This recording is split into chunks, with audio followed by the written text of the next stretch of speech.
Hello there. Today I will be doing my first deep dive into Christian apologetics.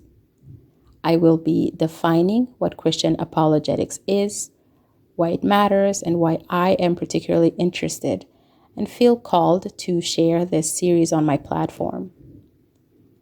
I will also specifically and directly speak to anyone who's a non-Christian, as this series is mostly dedicated to you, friend. Yes, you. All that is coming up. But first, if it is your first time here, welcome. I'm happy you stopped by. My name is Gigi, and I am on my own personal journey to more wisdom, better critical thinking. I love to share precise and non-precise thoughts about a bunch of things. I talk about current events, religion, critical thinking, and much, much more. So if that sounds good to you, subscribe and embark on this journey with me. Okay, so let's get to it. What is Christian apologetics? What does it mean? What is it all about? Christian apologetics is a branch of Christianity that focuses on defending Christianity. It's a sort of discourse that gives all the arguments for a specific belief, and in this case, Christianity. The word itself, apologetics, comes from the Greek word apologia, which just means an answer given in reply. So, in short, apologetics are answers to questions one might have about Christianity, answers to teach and clarify Christian beliefs to anyone who might not know what Christians are, what they believe. Sometimes, though, apologetics are necessary and are a defense of the faith because, let's face it, Christ's followers are not always the most popular and liked of people. So there you have it. Apologetics are a discourse to speak of, clarify, and defend Christianity. Now, you might be wondering what all this has to do with my channel. After all, this channel is a roadmap to gaining more wisdom and learning how to think. It's dedicated to think clearly, to train our brains to just think better, think clearly, as I said, and make better decisions.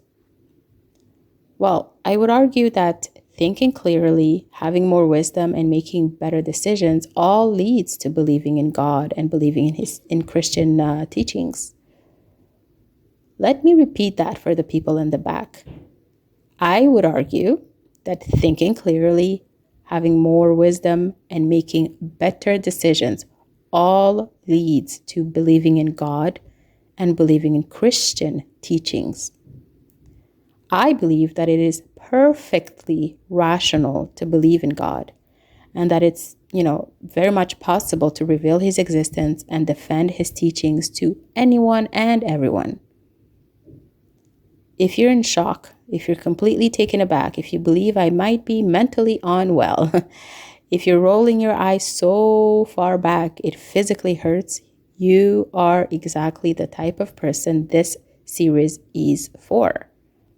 You are the one I want to spend all my time with online. I want you and people like you and I to be inseparable, to speak often, and maybe to bicker like siblings and love each other at the end.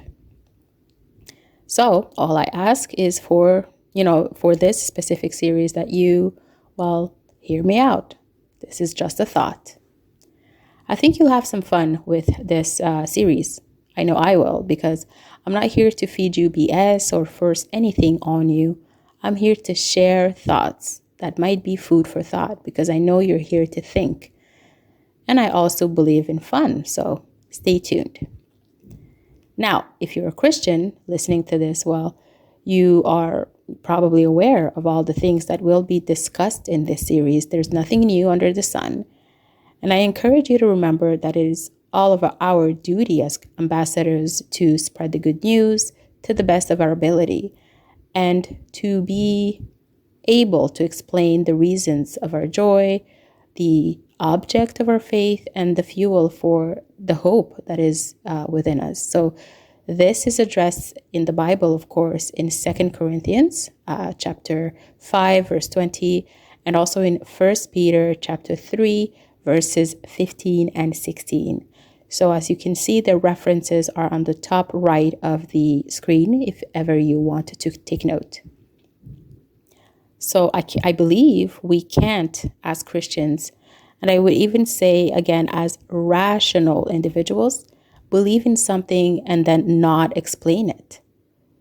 That is why I feel called to be transparent, because as much as I will share thoughts on random topics, on social media, on events, on readings that I do, I will also share thoughts on the most important of topics for the goal of this channel. So I invite you, Christians as well, to embark on this series with me and share with whomever might need to hear it in your entourage. Lastly, I would like to warn you. I would like to offer a full disclaimer. You might be wondering what kind of authority I have on this matter. Why would you trust me or listen to me? I'm not a theologian. I'm not an expert. I have no degree on my wall to back these thoughts. I'm not a pastor. I'm not a minister. I'm no preacher, no scholar. So if you're looking for scholars and preachers and ministers, I believe there are more than enough people that are excellent in what they do, that have gifts for teaching, gifts for preaching. And some of them will be brought up in this series. Scholars' work will be brought up in this series because, of course, as I said, nothing is new under the sun. And I'm just giving you information that has been given to me and that I find tremendously rational in terms of apologetics. So who am I in all of this? I'm simply a person who loves God with all her heart and who likes to share her thoughts. I'm simply aware of the importance of doing the work required of any and every Christian. But to be honest, it's more than that. I have a special soft spot in my heart for anyone who has never gotten the chance to discover God, to hear what people called Christians believe. I think it's important that everyone and their mother understands that it is not irrational. I repeat, it is not irrational to believe. Quite the contrary.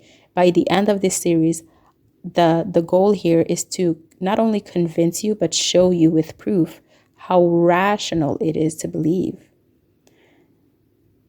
Now, another thing, I also understand the perplexity of some folks who have heard of a God, but just feel like all these Christians are, people that live in La La Land and believe in some old magic guy that lives in the sky.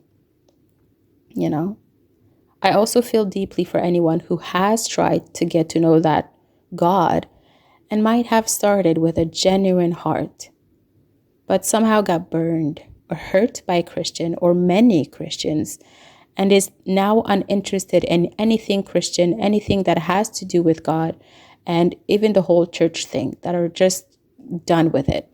I get it. I truly, truly do. So no judgment here. So here I am, just because it's, I feel like it could be cool to sit down and talk about God with you. Before we start the series, let me spoil it for you. I will tell you the ending of the series. I will jump straight to the conclusion because I want you and I to focus on the journey. So the conclusion is this: God exists. He is real.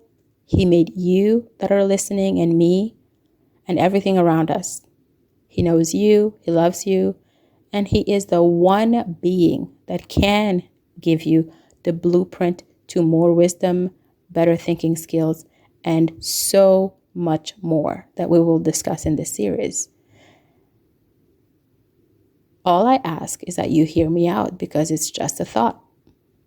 So my Christian and especially my non-Christian friends, if you're ready, I'm ready.